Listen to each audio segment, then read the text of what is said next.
श्री परमात्मने नमः। श्री रामचरित्र मानस अयोध्या कांड पेज नंबर 382 आगे। श्री रामचंद्र जी ने सकुचा कर अपनी सौगंध दिलाकर सुमंत्र जी से कहा कि आप जाकर लक्ष्मण का यह संदेश ना कहिएगा।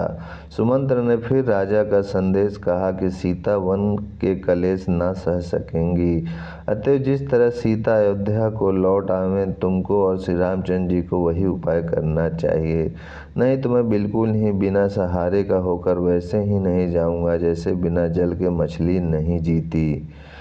सीता के माए के पिता के घर और ससुराल सब सुख हैं। जब तक यह विपत्ति दूर नहीं होती तब तक वो जब जहाँ जी चाहे वहाँ वहीं सुख से रहेगी।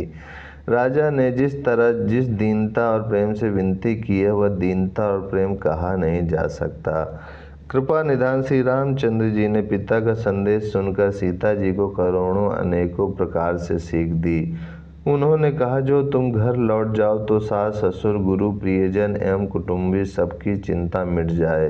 पति के वचन सुनकर जानकी जी कहती हैं, हे प्राण पति, हे परम स्नेही सुनिए। हे प्रभु, आप करुणामय और परम ज्ञानी हैं, कृपा करके विचार तो कीजिए। शरीर को छोड़कर छाया अलग कैसे रोकी रह सकती है? सूर्य की प्रभा सूर्य को छोड़कर कहाँ जा सकती है? और चांदनी चंद्रमा को त्याग कर कहाँ जा सकती है? इस प्रकार पति को प्रेममय विनती सुनाकर सीता जी मंत्री से सुहावनी वाणी कहने लगीं। आप मेरे पिताजी और ससुर जी के समान मेरा हित करने वाले हैं। आपको मैं बदले में उत्तर देती हूँ, यह बहुत ही अनुचित है, किंतु हे तात, मैं आर्त होकर ही आपके सम्मुख हुई हूँ, आप बुरा ना मानिएगा। आर्यपुत्र स्वामी के चरण कमलों के बिना जगत में जहाँ तक नाते हैं सभी मेरे लिए व्यर्थ हैं। मैंने पिताजी के ऐश्वर्य की छटा देखी है, जिनके चरण रखने की चौकी से सर्व शिरोमणि राजाओं के मुकुट मिलते हैं, अर्थात बड़े बड़े राजा जिनके चरणों में प्रणाम करते हैं। ऐसे पिता का घर भी जो सब प्रकार के सुखों का भंडार है, पति के बिना मेरे मन को भूल कर भी नहीं भाता। मेरे ससुर कौशल राज चक्रवर्ती सम्राट हैं, जिनका प्रभाव 14 लोकों में प्रकट है। इंद्र भी आगे होकर जिनका स्वागत करता है और अपने आधे सिंहासन पर बैठने के लिए स्थान देता है। ऐसे ऐश्वर्य और प्रभावशाली ससुर, उनकी राजधानी अयोध्या का निवास, प्रिय कुटुंबी और माता के समान सासुएं, ये कोई भी श्री रघुनाथ जी के चरण कमलों की रज के बिना मुझे स्वप्न में भी सुखदायक नहीं लगते। दुर्गम रास्ते, जंगली धरती, पहाड़, हाथी, सिंह, अथाह तालाब एवं नदियाँ, कोल, भील, हिरण और पक्षी प्राणपति श्री रघुनाथ जी के साथ रहते, ये सभी मुझे सुख देने वाले होंगे। अतः सास और ससुर के पांव पड़कर मेरी ओर से विनती कीजिएगा कि वे मेरा कुछ भी सोच ना करें। मैं वन में स्वभाव से ही सुखी हूँ। वीरों में अग्रगण तथा धनुष और बाणों से भरे तरकस धारण किए मेरे प्राणनाथ और प्यारे देवर साथ हैं। इससे मुझे न रास्ते की थकावट है, न भ्रम है और न मेरे मन में कोई दुख ही है। आप मेरे लिए भूल कर भी सोच ना करें। सुमंत्र श्री सीता जी की शीतल वाणी सुनकर ऐसे व्याकुल हो गए जैसे सांप मणि खो जाने पर।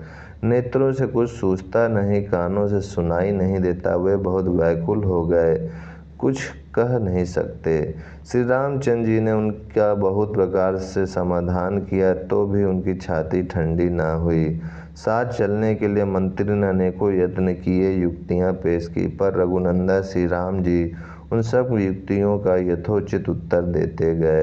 श्री राम जी की आज्ञा मिटी नहीं जा सकती, कर्म की गति कठिन है, उस पर कुछ भी वश नहीं चलता। श्री राम, लक्ष्मण और सीता जी के चरणों में सिर नवाकर सुमंत्र इस तरह लौटे जैसे कोई व्यापारी अपनी मूलधन पूंजी गंवाकर लौटे।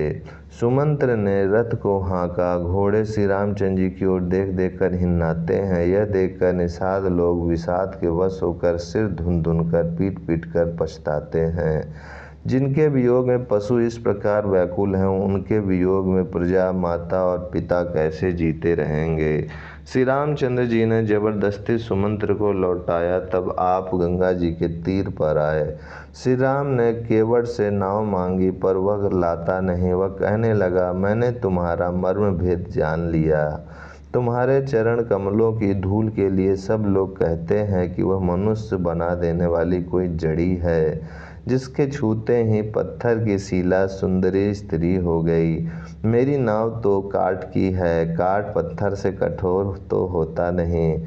मेरी नाव भी मुनि की स्त्री हो जाएगी और इस प्रकार मेरी नाव उड़ जाएगी।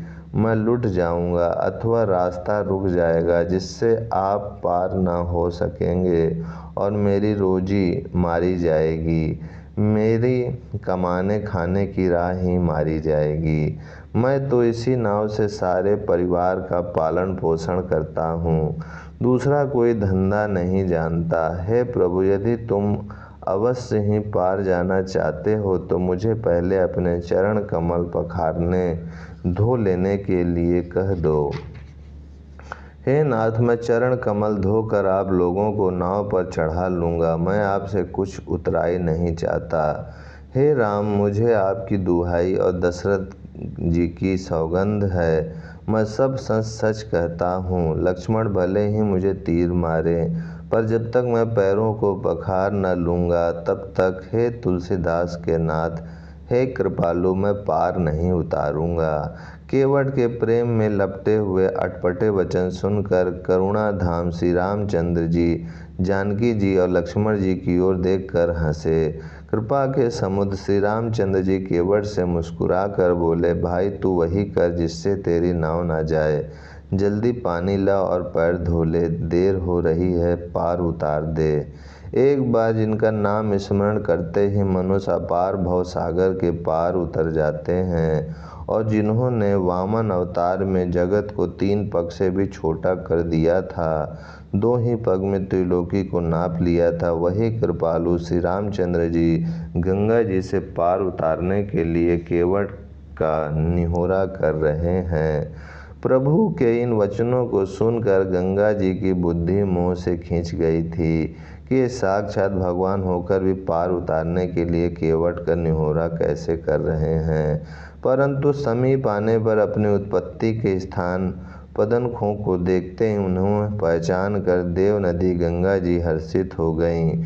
वे समझ गईं कि भगवान नर लीला कर रहे हैं। इससे उनका मोह नष्ट हो गया और इन चरणों का स्पर्श प्राप्त करके मैं धन्य होऊंगी, यह विचार कर वे हर्षित हो गईं। केवट श्री रामचंद्र जी की आज्ञा पाकर कठौते में भर कर जल ले आया। ओम शांति शांति शांति।